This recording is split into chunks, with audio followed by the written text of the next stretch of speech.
环球大战线深入世界最前线，全球各地观众朋友，大家好，我是叶思敏，大家新年快乐！我们先欢迎我们的来宾，前立委蔡正元蔡委员。思敏好，大家好。国际情势专家赖岳谦老师。主持人好，观众朋友大家好。陆军退役少将李正杰将军。思敏好，各位观众大家好。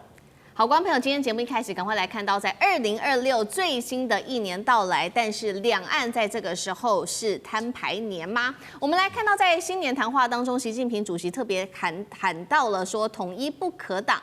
赖清德总统则是持续的强化嚇阻。现在我们看到，在两岸之间有这个军演练备战，外交布局，台海是否正式的进入到了对撞时刻呢？今天一起来关心3个火线话题。今天请来宾帮我们特别做解释。第一个，习近平他现在高喊的新年谈话统一不可阻挡，赖清德也回应了，强化会在嚇阻跟防卫上面台湾的能力。2026年的这个两岸关系如何看？是对话还是对撞呢？第二件事情来看到的是，东部战区才刚换将就立刻军演了，这是在练兵还是在为未来的这个对台作战做暖身呢？最后一件事情来看到，习近平在新年谈话之后，他的第一张外交牌就是接下来会接见的是南韩总统，是要拉拢南韩吗？北京是否正在重组整个东北亚，对抗日美台，形成一个新的压力呢？今天就这些议题会一起的来做关心。本来以为今天是2026年的第一天，两岸是不是关系会稍微好一些？没有想到在这个时候，不但没有降温，我们看到这个可以说是摊牌了吗？德国之声就两岸的这个领导人做的新年谈话做了一些解读，他同时谈到，不管在语言的强度、态度上面都是明显升级的。我们先来看到习近平主席怎么说。新年谈话，他这样讲，他说这是一年难忘的一年，是纪念抗战胜利80周年。同时，他难忘的事情还有设立了台湾光复纪念日这一天。最后，他还表示了两岸同胞血浓于水。祖国统一的历史大事不可阻挡。另外一头，我们来看到赖清德总统在2026年的元旦演说，对两岸关系也没有加以修饰。他特别谈到了两岸关系的时候，他说，面对中国大陆持续升高的扩张野心，国际关注台湾人有没有自我防备的决心？因此，台湾必须要强化国防，强化嚇阻的力量。节目一开始要特别请教委员怎么看了两位领导人的谈话，2026的两岸关系接下来会呈现一个什么样的样貌？习近平也特别谈到了他最印象深刻的事情，不管是台湾光复纪念日，或者是中国人民抗日战争胜利80周年，都是最难忘的事情。那么代表台湾的重要性，现在看起来是说台湾问题大幅重要性提升了吗？委员怎么看？台湾问题在中南海眼中的重要性，本来就是核心中的重要性，但是台湾所涉及到的内内外外的问题也很多，这个优先性也好，重要性也好，有多大的急迫性，目前可能还在评估当中。换句话说，在中南海眼中，台湾问题很重要，很重要，但是有多急迫，那不一定，不一定哈。所以目前他在今年的时候设立所谓台湾光复纪念日，这个是在确立中国大陆统一台湾在政治上以及法律上的正当性，就确认说你台湾早就光复了，现在只是我要不要接管的问题而已，已经不是可不可以收复，能不能收复有没有权利收复都不是问题，都不是问题，因为已经光复了，那现在只是因为另外一个政权在统治，那这个政权如果愿意跟他统一的话，那大家在一定条件上统一；那如果不愿意的话，那就可能用别的方式来进行。这是中南海的一个立场的表达。相对的，赖清德也讲得很白，因为习近平讲的是统一不可挡，然后赖清德是说我挡给你看，基本上是这个意思。那所以他讲的是什么？你讲得清楚啊。他说中国持续升高的扩张野心，他把统一当作扩张野心，也就是你统一是没有正当性的，你统一是没有合法性的，你要统一就是一个扩张野心。那扩张野心呢？所以国际上关注台湾人的防卫决心，也就是台湾人要出多少钱来防卫自己。换句话说，在赖清德眼中，只要有足够的军费预算，就能会有足够的装备，也就能够抵挡住中国大陆所谓的扩张的野心。那他完全否定统一的价值可能性，这个叫针锋相对。最近美国媒体都有在强调这个台湾可能没有本钱跟中国大陆进行军备竞赛。我认为不是有没有可能，根本不可能。这前提先确定下来，所以他所谓的台湾要有自我防卫的信心，你人有那么多吗？没有啊。绝对少数啊。那第二个，你的武器有比他精良吗？没有啊。而且台湾向美国买的武器，跟大陆自己做的武器，品质上没有好到哪里去啊，但成本至少贵了快2倍到3倍。而在一场战争里面，大家知道再贵的武器啊，都很容易当废品来处理。你看看这俄乌战争啦，一部坦克车坏了更没有时间修理啊，稍微一个故障就丢在战场上啊，那无人机就来啦，那什么海马斯火箭啊，拉出来只要被3D 定位，马上被炮弹击中就没了。所以军品是很容易消耗掉的东西，那会这么容易消耗，就要容易补充。那现在问题来了，台湾容不容易补充啊？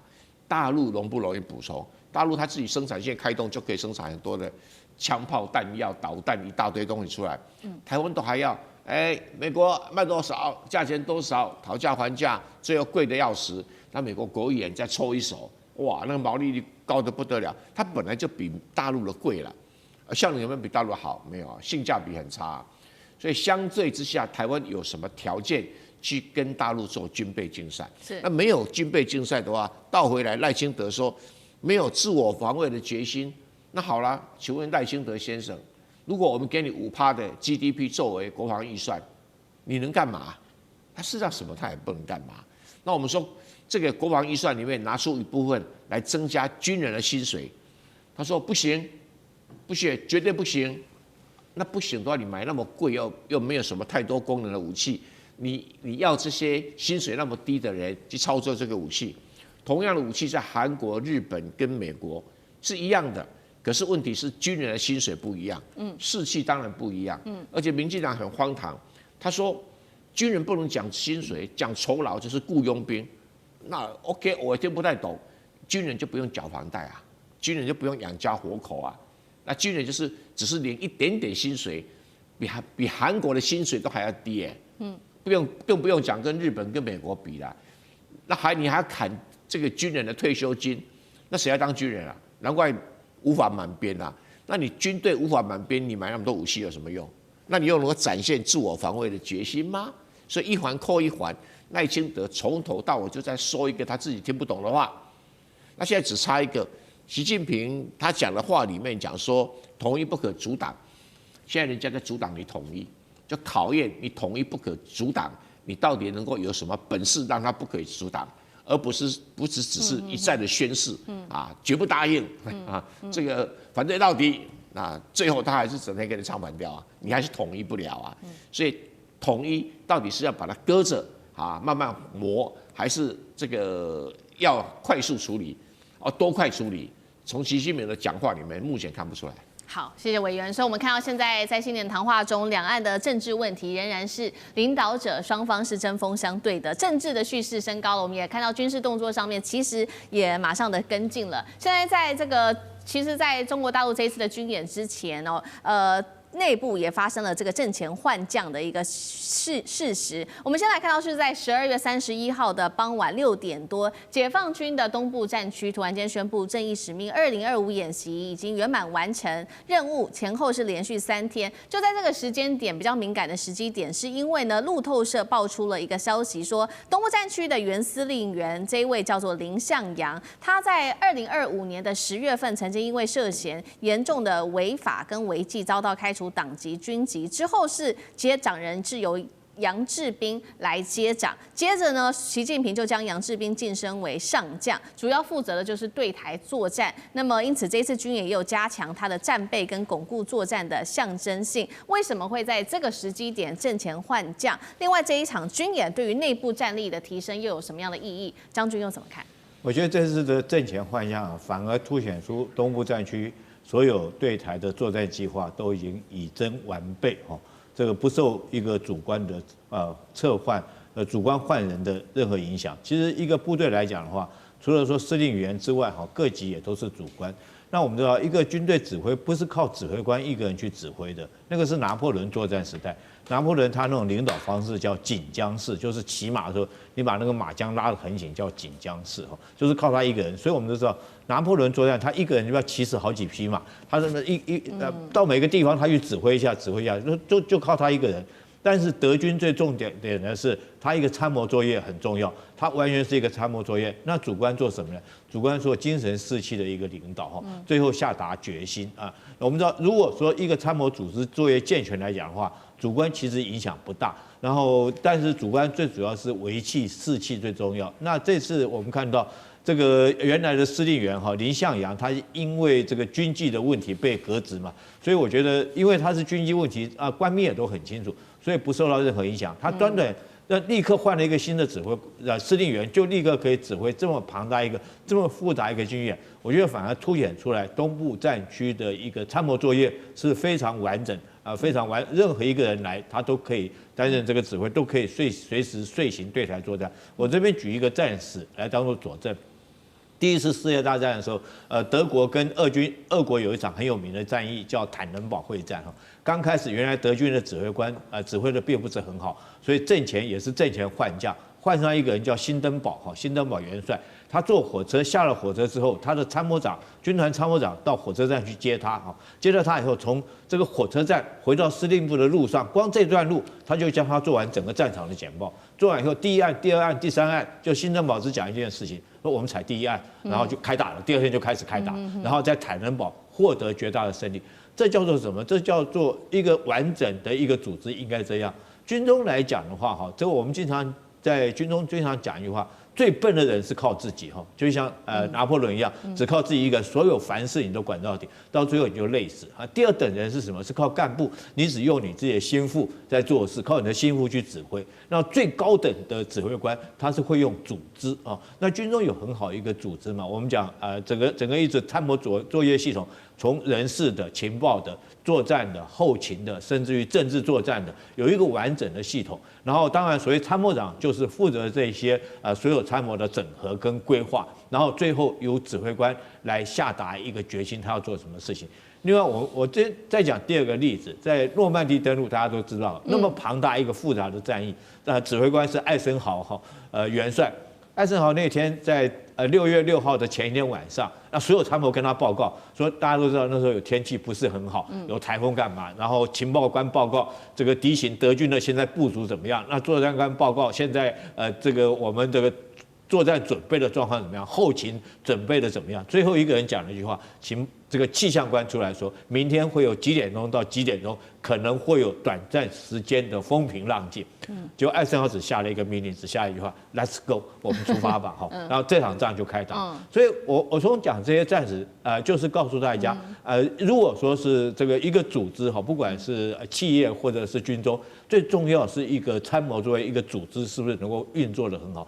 那我们这次看得出来，东部战区它临时换将，但是它可以遂行整个演习的任务，代表它组织作业还有各种作战计划都非常的完备可行。好，这是在新年前中国大陆的这一场军演所发生的这个人事上面的一个动作。那另外一方面，其实在外交上，今年的新年马上也会有习近平的第一个新动作了。他的第一张外交王牌就是跟南韩建立一个关系，马上的他就在1月4号到7号呢，李在明会在这个时间去访问中国大陆，跟习近平主席进行任内第2次的峰会。那外界也在看说，接下来双方会谈什么？预计呢会谈的议题除了两岸问题之外，还有南韩的核潜艇事情，然后还有中日的问题，包括呢这个东亚日报，这个是南韩的媒体也做了分析。李在明当然也有求于中国大陆，他希望能够换得些什么呢？包括希望大陆作为中间人重启跟这个南北韩之间的一个会谈，那希望跟大陆的合作有2项，包括第一个韩中的 FTA 第2阶段的谈判，第二个就是有关于稀土能够有更多的合作。那日媒也就酸了他们这一次的会面，他认为呢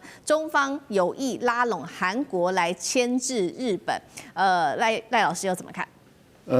韩国跟中国的关系在尹锡悦时代是已经跌到最低点有5、6年双方的领导人没有来往韩国的总统到中国大陆来访问也都不成行在尹锡悦时代，但是这是6年以后韩国的一位总统，而且是在于新年的一开始第一位到中国大陆访问的国家，这代表中国大陆给韩国很大的重视，也给韩国很大的面子这个对尹锡悦来说，它是外交上的一个成功，也是外交上的一个成果，因为川普更想到中国大陆去访问。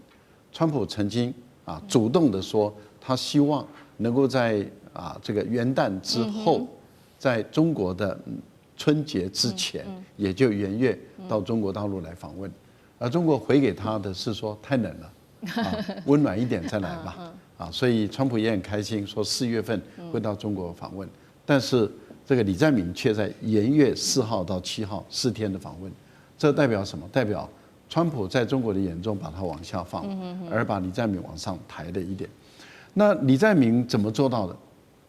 李在明当然就是因为在这个高市早苗挑起了台湾有16日本有4的时候，在中国跟日本之间要选边站，美国当然希望这个韩国选边站，日本也希望韩国选边站，说我们有美日韩的3角军事同盟关系，我们还有大卫营模式那你应该要选我这边嘛？李在明的态度很简单，就是我不会选你这边，我不选边站。那在台湾这边军演开始的时候，两岸之间的关系，美国跟日本也当然希望韩国能够表态嘛。韩国也说我不淌这个浑水，这不关我的事。那这个道理很简单，就是整个打脸了美国驻韩国的陆战队司令。美国驻韩国的陆战队司令他扬言，他把地图倒过来看，说，韩国很重要，韩国的放射状可以围堵中国的出海，所以韩国的战略位置很重要，驻韩的美军要支援每个地方作战，包括台湾在内。那当李在明强调说这个两岸之间的问题，尤其台湾的问题不关韩国的事，其实他间接的意思也就是说，只要我当总统的一天，你美国不可能使用我给你的军事基地来介入跟中国之间的战争，因为你介入跟中国之间的战争，中国大陆就有权利来做源头打击。源头打击的意思也就是说，它可以对于使用军事基地的地方做打击，那基地是在韩国对，所以等于是它不会允许美军驻守在韩国的军队介入这个战争。如果你要介入，你先转到日本的军事基地，你再从日本来打，你不能从我韩国来打。这样的一些动作，当然对大陆来讲看在眼内嘛。那也就是说，李在明既然有意愿要缓和跟中国的这个关系，不像尹锡悦那样在国内挑起仇中反中的运动，在国际上跟美国人站在一起，跟日本人站在一起来对抗中国。那对于大陆来说，这个当然是可以交往的好，核潜舰的问题就不大了。为什么说不大？第一个就是美国会做到什么程度，不可知。第二个就是美国会把相关的核军事的机密给韩国吗？我们未可知。第三个就是韩国要这个核动力潜舰要干嘛？要来对付中国吗？还是对付俄罗斯？还是要对付日本？还是要对付朝鲜？最后一个就是韩国一旦开始启动的核潜舰启动中国大陆马上可以在联合国在国际上要求你，既然启动的核动力潜舰，那凭什么国际间要对于朝鲜实施因为核武而实施制裁？那要求要解除对朝鲜的制裁，这个你以为是对美国来讲，对韩国来说，哎呀，我有核潜舰，其实这个也可以帮朝鲜来解套。那也就是说，如果联合国的安理会不处理，或是投否决票，中国大陆跟俄罗斯也就不会再遵守这个美国当初所推动的对于朝鲜的这个核制裁。那这个朝鲜不是就解套了？所以我觉得问题没有想象中那么大。那你说，中国会不会利用李在明去向日本施压？不需要了，李在明已经在还没有去中国之前已经表态了，还需要再施压吗？好，谢谢赖老师。那我们休息一下，马上回来。地缘政治、美中之争、战略价值、强权崛起、小国生存。现在与未来洞悉事件走向，掌握世界脉动，全球观点尽在环球大